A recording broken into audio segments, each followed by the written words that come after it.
네, 뉴스파이팅 김영수입니다. 월요일 순서 3부 순서 이슈 인터뷰 이어갑니다. 조기 대선을 앞두고 더불어민주당 이재명 전 대표 대 삼김 경선 구도로 굳혀지고 있습니다.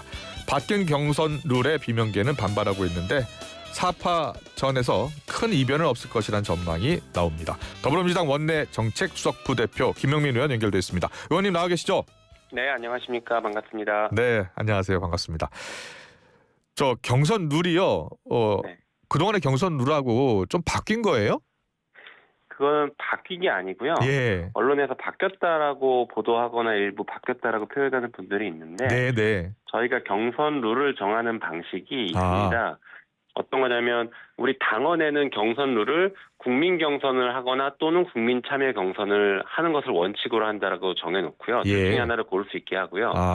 매번 대선이 있을 때마다 특별 단계를 만들어서 그중에 어떤 것을 고를지를 선택하도록 하고 있습니다. 아, 그렇군요. 예, 그러니까 예. 이번에 선택한 것은 변경된 게 아니라 둘 중에 하나를 선택하도록 한 당원에 따라서 국민참여 경선을 선택한 거죠. 그렇군요. 김동연 지사가 그래도 좀 국민이 직접 참여할 수 있는 경선을 원했었나 봐요.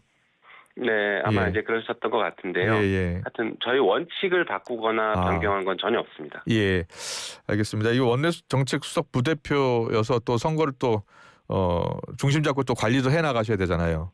네네. 예, 알겠습니다. 여러 정치 현안을 좀 짚어보겠습니다.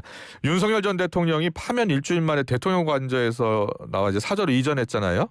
네. 네, 뭐 관저 정치, 사저 정치 이야기 나오는데 어떻게 보고 계세요?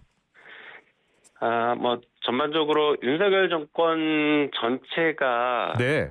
국민과 소통을 하지 않았고 국회를 무시하고 국민을 무시하고 하면서 불통의 정치를 이어왔거든요. 예, 그것의 최정점이 결국에 관저 정치, 사저 정치로 이어져 가고 있는 것으로 보이는데 국민 다수의 공통된 의견이나 생각과는 무관하게 일부 소수의 자신을 지지하는 사람들만을 위한 극단적인 언어나 극단적인 행동들을 지금 쏟아내고 있는 매우 부적절한 행동이라고 생각됩니다. 최근 관저 이동하는 과정에서 대학생과 포용하는 장면도 논란이더라고요. 포옹하는 장면이요. 예.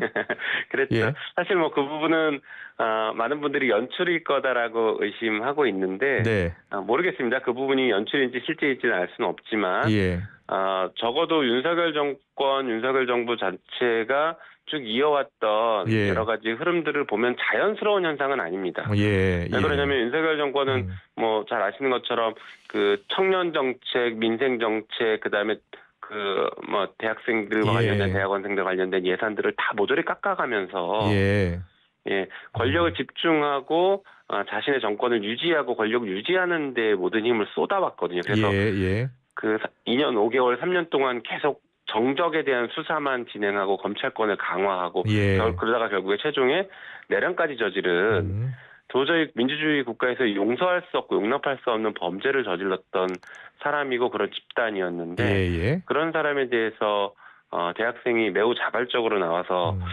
이렇게 호응했다는 게 사실은 국민들 평범한 시민들 입장에서는 납득이 가지 않는 모습이긴 하죠.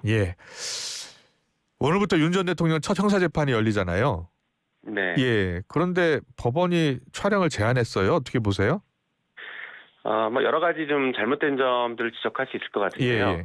일단 먼저 말씀드리고 싶은 것은 지금 조금 전에 말씀 주신 것처럼 그 사저로 이동하면서 대학생들이 나와서 뭐 환영하고 또 그 안에서 시민들과 같이 이렇게 주민들에게 인사하고 하는 이런 모습들이 언론에 노출됐지 않습니까? 그렇게 하듯이 재판 출석하면 됩니다. 재판도 그렇게 공개적으로 당당하게 출석해서 뭐 지금 윤석열은 계속 자기가 잘못한 게 없다라고 얘기하고 있는 입장 아닙니까? 그럼 당당하게 재판 출석하고 거기에 대한 국민적인 비판이 있으면 적극적으로 그것도 듣고 수용할 수 있어야죠. 왜 법이 윤석열 앞에만 가면 작아지고 왜 무뎌지는가에 대해서 많은 국민들이 분노하고 있고 의구심을 제기하고 있습니다.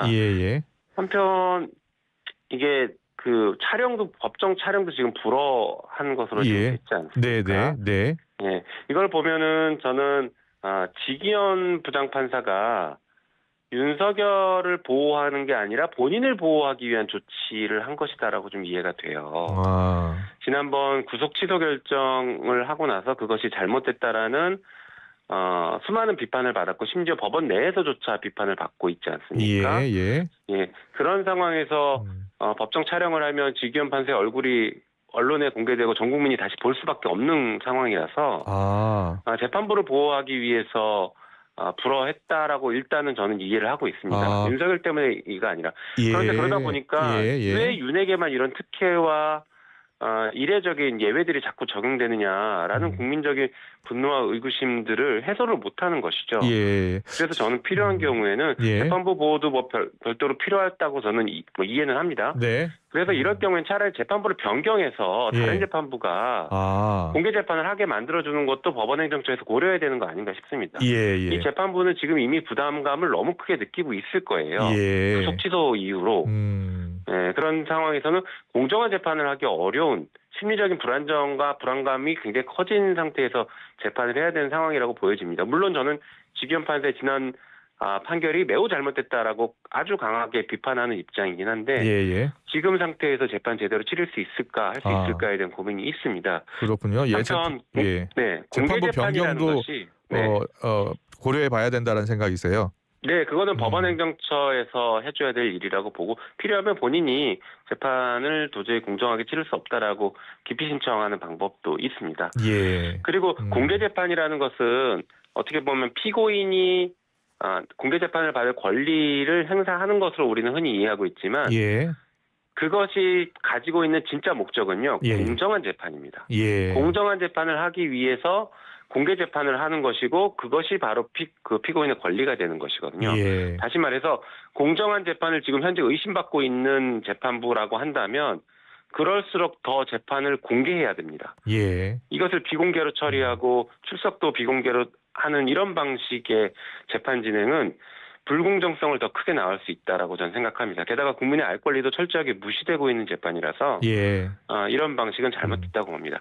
그래서 저는 이제 재판부 변경도 고민해야 된다고 말씀드렸는데 한편으로는 윤석열 검찰식으로 접근하자면 뭐 바람직한 건 아니지만 윤석열 검찰식으로 접근하자면 향후에 윤석열에 대한 추가 기소들이 있을 것인데 그것은 다른 법원에서 기소를 하고 다른 법원에서 재판을 하게 만들어서 다른 재판부가 재판을 해서 이 공정성을 좀 담보하게 만드는 것도 필요하다고 저는 보고 있습니다. 네, 알겠습니다. 한덕수 대행이 이완규 함상훈 헌법재판관 후보자 지명을 했고요. 지금 우원식 국회의장이 권한쟁의 심판을 청구한 상황입니다. 이 대통령목 지명에 대한 논란이 계속되는데 한 총리의 의도가 어디에 있다고 보세요? 일단 그 한 총리의 지명은 헌법에 위반되는 위헌적 행위라는 것을 분명하게 좀 말씀드립니다. 어쨌든 그럼에도 불구하고 그렇게 위헌적인 행태를 알면서 다들 여기저기서 비판하고 있기 때문에 알면서 이렇게 강행하는 이유는 저는 뭐 어떤 학자가 말씀하시긴 했는데 제도적으로 진지를 구축하기 위한 것이다라고 봅니다.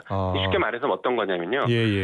정권이 교체됐을 때 지금 정권 교체 가능성이 상당히 높으니까 정권이 교체됐을 때 주요 사법부의 핵심 인사들을 미리 알박기를 해놔서 교체된 정권이 진행하는 어떤 정책이나 법안 이런 것들에 대해서 일일이 계속 딴지 걸고 발목 잡기를 하기 위해서 그래서 그 정권이 실제로 나중에 실패하게 만들기 위해서 이런 제도적 장치를 미리 해놓는 거다. 진지전을 구축하는 거다라고 보여집니다.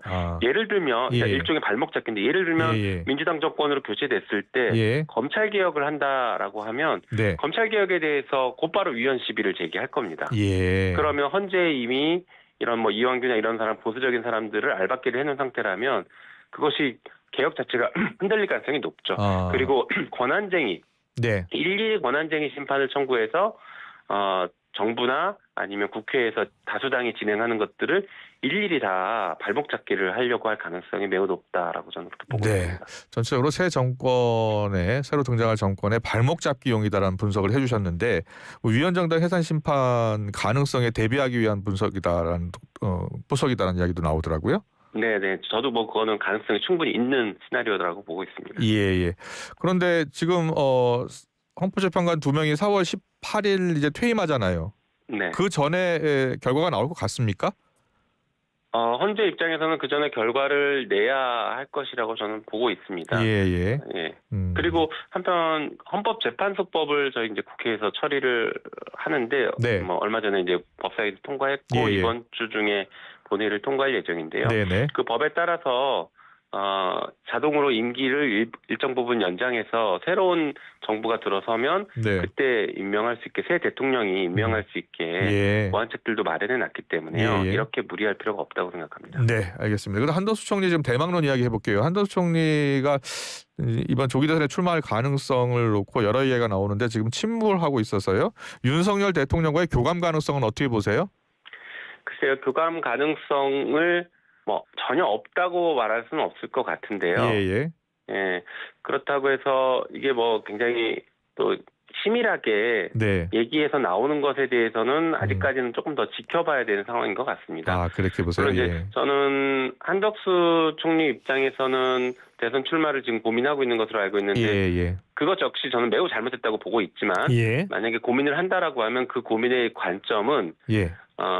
자신이 나중에 그 내란에 대해서 적극 개입하거나 가담한 것으로 수사를 받을 가능성이 있기 때문에 예. 의외로 회피로를 찾기 위한 방식으로 처음에 접근했을 가능성이 높다고 봅니다. 아, 그렇게 보시는군요. 예. 대선 후보가 됐는데 나중에 수사를 받는다라 하면 이건 대선 후보에 대한 정적 죽이기 아니냐라는 논란으로 흘러갈 가능성이 있기 때문에 예. 도피처로 삼으려고 처음에 접근할 가능성이 있다라고는 보여집니다. 다만 지금 국민의힘 쪽에서 워낙 이제 극우 성향의 뭐 후보들이나 극우적인 입장들만 난무하다 보니까 상대적으로 극우화가 덜 되어 보이는 한덕수 총리가 눈에 띄어 보일 수 있고 한덕수 총리 입장에서도 그 빈틈을 내가 치고 들어갈 수 있겠다라는 정치적인 계산을 할 수도 있겠죠.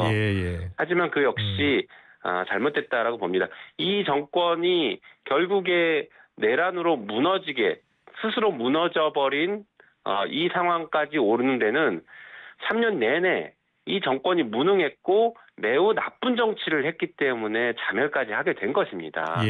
정권이 인기가 많고 일을 잘했으면 윤석열 입장에서 굳이 뭐 비상계엄 선포하고 내란을 왜 했겠습니까? 다음 정권 창출하는데 노력할 수 있었겠죠. 이렇게 흘러갔던 것은 이 정권이 정말로 너무나 엉망진창으로 정치를 했고 정책을 했기 때문인데 거기에 핵심적인 책임자가 한덕수입니다. 그래서 이 정권의 몰락의 책임이 한 40% 가까이 있는 사람이 다시 출마를 생각한다? 이거 지나친 욕심이죠.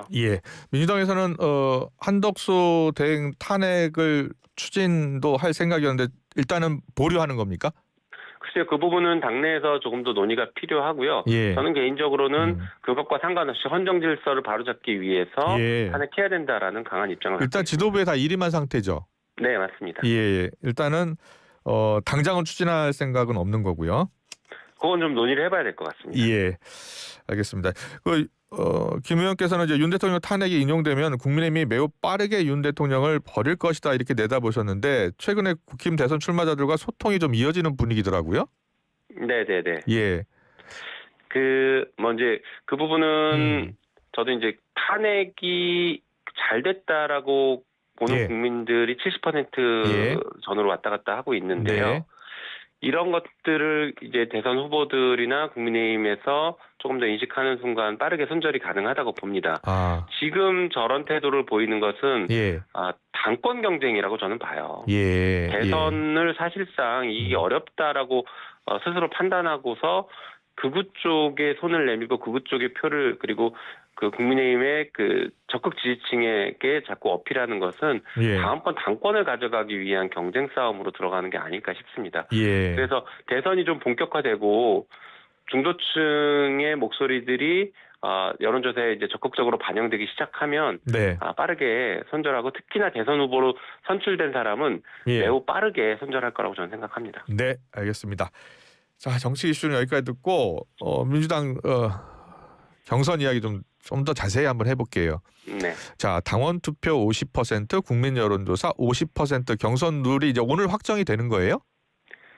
오늘 이제 중앙위원회 투표까지 하고 당원 전당원 투표하고 하면 그 결과에 따라서 확정됩니다. 그런데 이거 김동연 지사가 역선택을 우려하는 것은 국민의 역량을 비춰봤을 때 도리가 아니다. 그리고 들러리 경선으로 가는 것 같아서 유감이다라고 표현을 했더라고요. 네. 글쎄 이제 뭐 김동연 지사 입장에서는 그렇게 생각할 수도 예. 있겠지만, 예. 저는 꼭 그렇지는 않다고 봅니다. 예.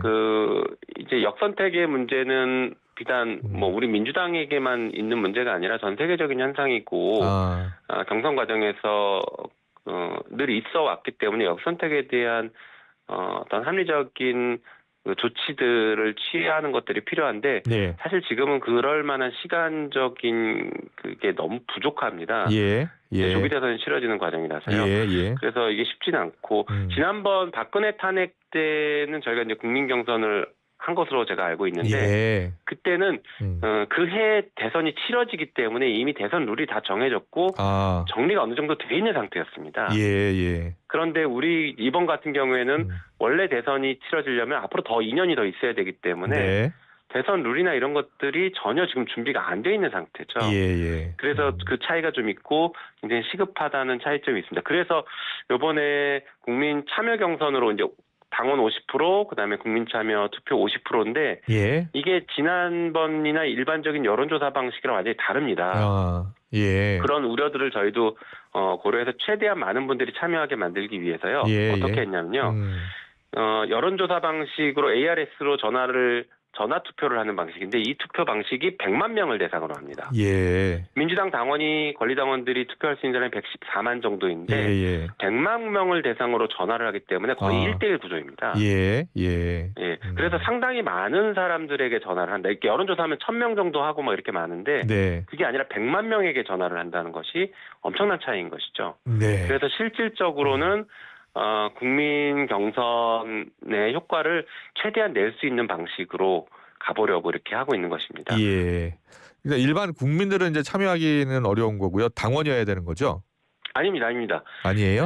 당원 투표 50%는 당원들만 하는 것이고, 일반 국민, 그러니까 ARS 투표는 무작위입니다. 안심번호를 통신사로부터 받기 때문에 무작위로 연락을 하는 방식입니다. 그래서 100만 명에게 전화를 하고 그 일반 국민들에게 전화를 하는 방식입니다. 그렇군요.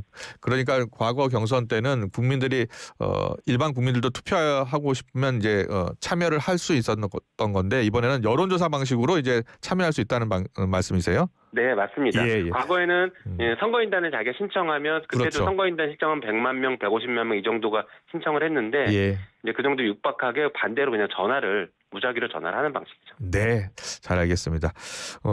그리고 오픈 프라이머리 요구도 여러 있었잖아요. 그러니까는 뭐 혁신당에서도 같이 하자라고 했었고요. 지금은 일단 당장은 어렵다고 판단한 거죠?